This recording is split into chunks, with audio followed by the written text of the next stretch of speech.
Static Man's Echo. Channel 37 returns. The immediate aftermath of their final confrontation was a blur of relief and exhaustion. Sarah and Ethan spent the rest of the night in the clearing, huddled together, sharing stories and reaffirming their bond. They had faced the ultimate darkness, and somehow they had survived. They knew, however, that the victory might be temporary.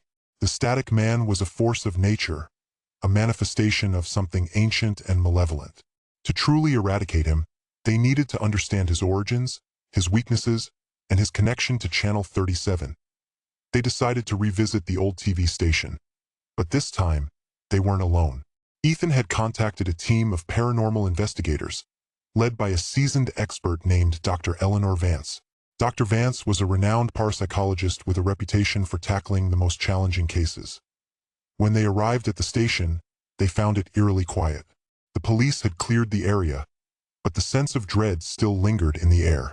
Dr. Vance and her team began a thorough investigation, using advanced equipment to detect any residual energy or paranormal activity. They discovered that the station was a nexus point, a place where the veil between worlds was thin. The building itself was constructed over an ancient ley line, a conduit for electromagnetic energy.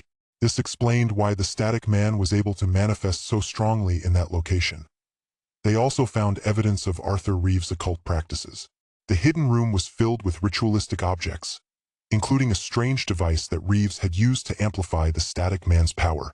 Dr. Vance theorized that Reeves had unintentionally created a feedback loop, feeding the Static Man's energy and allowing him to grow stronger. As they delved deeper into their investigation, they began to experience strange phenomena. Lights flickered, equipment malfunctioned, and they heard whispers in the darkness. They even caught a glimpse of the Static Man, his form flickering in and out of existence. Dr. Vance warned them that they were playing with fire. The Static Man was a dangerous entity, and they needed to be careful not to provoke him. But Ethan was determined to find a way to destroy the Static Man once and for all. He believed that the key lay in understanding his origins. He began to research the history of Channel 37, poring over old documents and interviewing former employees. He discovered that the station had a checkered past. It had been plagued by accidents, financial problems, and strange occurrences. One particularly unsettling story involved the station's original owner, a reclusive millionaire named Charles Blackwood. Blackwood was rumored to have been obsessed with the occult. He had used the station as a platform for his bizarre experiments, broadcasting strange signals and subliminal messages. Some believed that Blackwood had inadvertently summoned the Static Man, that he had opened a gateway to another dimension.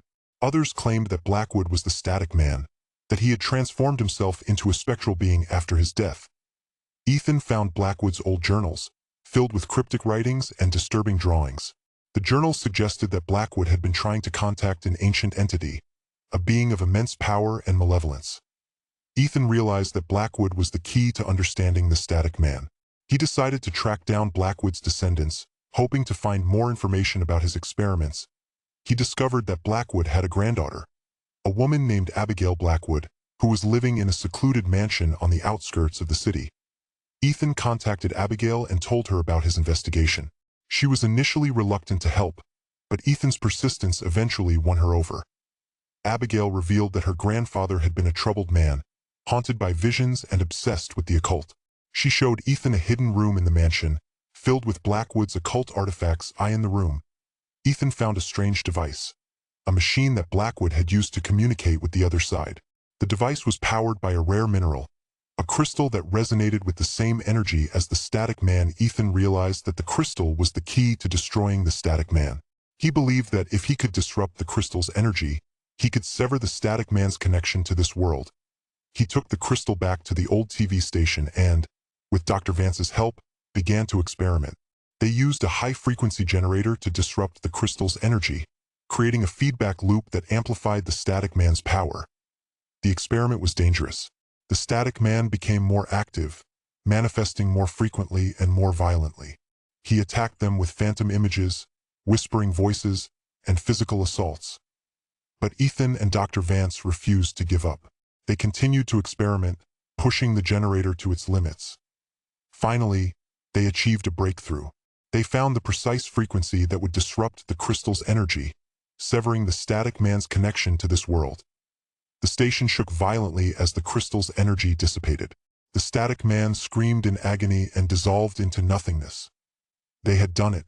They had destroyed the static man, or so they thought. In the years that followed, Ethan continued his paranormal investigations, but he never encountered the static man again. He believed that they had finally put an end to his reign of terror. But he was wrong. The static man was not truly gone. He had merely retreated, waiting for an opportunity to return. The opportunity came in the form of a new technology. The Internet. In the late 1990s, the Internet was still in its infancy, but it was growing rapidly. People were connecting online, sharing information and building communities.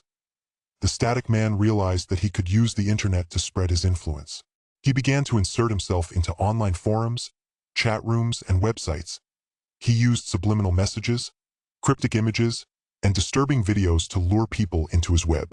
He preyed on their fears, their anxieties, and their insecurities. He created a cult following online, attracting people who were fascinated by the unexplained. He convinced them that he was a gateway to another dimension, a source of power and knowledge. He instructed them to perform rituals, to broadcast strange signals, and to spread his message. He turned them into his online disciples, his virtual army. One of his disciples, a young hacker named Kyle, discovered a way to reactivate Channel 37. He used a satellite uplink to broadcast a signal from the Internet, overriding the old station's frequency. Channel 37 was back on the air, but this time it was broadcasting online. Anyone with a computer and an Internet connection could tune in. The station's programming was bizarre and disturbing. It featured static images, subliminal messages, and cryptic videos. It was a gateway to the static man's world. As more and more people tuned into Channel 37, the static man's power grew. He began to manifest in the real world, appearing in people's homes, on their computers, and in their dreams. He haunted their lives, driving them to madness and despair. He turned them into his puppets, controlling their thoughts and actions. The static man was back, and he was more powerful than ever before. Ethan and Sarah knew that they had to do something to stop him.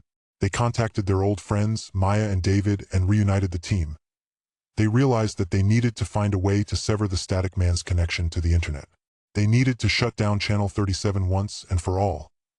They enlisted the help of Dr. Vance and her team of paranormal investigators. They also contacted a group of hackers, led by a skilled programmer named Lisa, who were determined to fight back against the static man together. They launched a cyber attack on Channel 37. They flooded the station with data, disrupting its signal and overloading its servers. The attack was successful. Channel 37 went offline and the static man's influence began to wane. But he was not defeated. The static man realized that he could not rely on the Internet alone. He needed a physical presence in the real world. He decided to create a new cult, a group of loyal followers who would serve him in the flesh.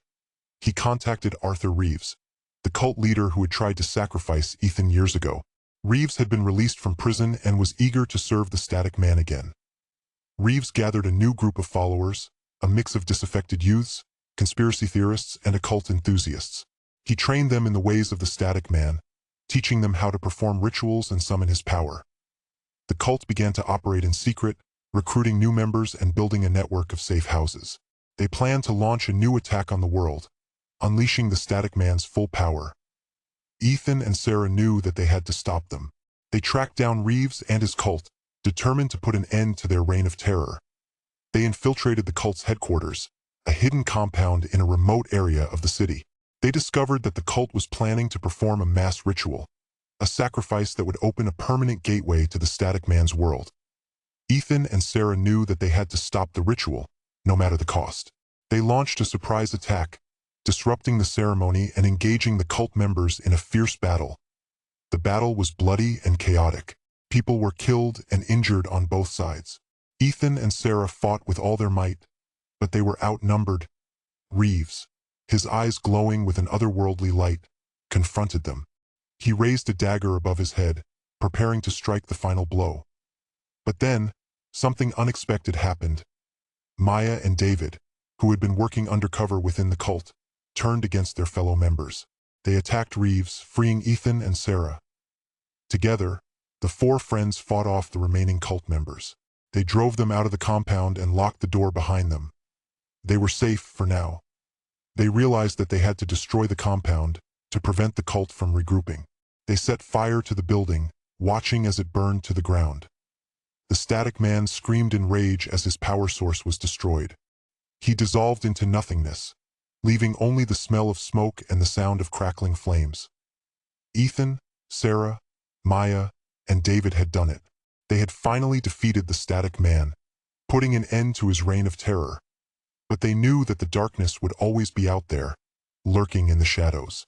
They vowed to remain vigilant, to protect the world from any future threats as they walked away from the burning compound. They knew that their lives would never be the same. They had faced the ultimate darkness, and they had emerged stronger, wiser, and more determined than ever before. Years later, the legend of the static man faded into obscurity. But for those who had encountered him, the memory remained, a chilling reminder of the darkness that lurks beneath the surface of the ordinary. The internet today is full of urban legends, creepypastas, and viral videos that scare people. The story reminds people to be more alert and aware about the potential threats.